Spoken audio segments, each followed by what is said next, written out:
ഇതാണ് മുകളിലത്തെ റൂം. 2 റൂമുണ്ട് ഇവിടെ. ഇത് ശരിക്കും ആകെ വലിയ ചിലങ്കയൊക്കെ ഉണ്ട്. ഒരു കൈ കൊണ്ട് നടക്കുന്ന തയ്യൽ മെഷീൻ. ഇത് പഴയ സിനിമ പ്രൊജക്ടർ. സ്കൂളുകളിലൊക്കെ സിനിമ കളിക്കൂലേ, ആ പ്രൊജക്ടറാണ്. അതിൻ്റെ തന്നെ ഇതാണ് ഫിലിം ഇടാവുന്നത്. ഇതാണ് ഫിലിം. അതിൻ്റെ ഇതും അതുപോലെ ചെറിയ പ്രൊജക്ടറാണ്. ഇത് തുറന്നു കഴിഞ്ഞാൽ ഇത് ടൈപ്പ് റൈറ്റിംഗ് മെഷീൻ. പിന്നെ പഴയ ക്ലോക്കുകൾ, പണ്ടത്തെ ക്ലോക്കുകൾ. ഇത് ഭയങ്കര ഇതാണല്ലോ മാഷെ. കുറെ സാധനങ്ങളുണ്ടല്ലോ ഇവിടെ. കാൽപ്പെട്ടികള്, ഭരണികള്, പറകള് അല്ലേ? ഇത് കൊളംബിയോ? ഇത് മറ്റേ സിനിമ തിയേറ്ററിൽ ബാക്ക് സൈഡിൽ ഉപയോഗിക്കുന്ന ഒരു ഇതാണ്. സൗണ്ട്, സ്പെഷ്യൽ സൗണ്ടിന് വേണ്ടി ഉപയോഗിക്കുന്നതാണ്.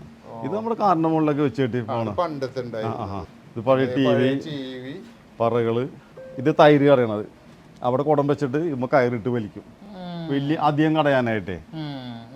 ഇത് ഐസ്ക്രീം, പണ്ട് ഐസ്ക്രീം ഉണ്ടാക്കുന്ന പാത്രം. ഐസ്ക്രീം ഉണ്ടാക്കണം. ഇതിൽ ഐസ് ഇടും. ഇതിൻ്റെ അകത്തോട്ട് ചേർക്കേണ്ട സാധനങ്ങൾ മിക്സ് ചെയ്യേണ്ട. എന്നിട്ട് ഇത് ബ്ലെൻഡ് ചെയ്യും. ബ്ലെൻഡ് ചെയ്യുമ്പോൾ കുറച്ച് നേരം ബ്ലെൻഡ് ചെയ്ത് കഴിയുമ്പോൾ ഇത് ഐസ്ക്രീമായിട്ട് മാറും. എന്നിട്ട് കോരി നമുക്ക് സ്പൂണിലിട്ട് കഴിക്കാം. ബ്ലെൻഡ് ഉണ്ടാക്കിക്കോട്ടെ. വേണമെങ്കിൽ ഉണ്ടാക്കാം നമുക്ക്.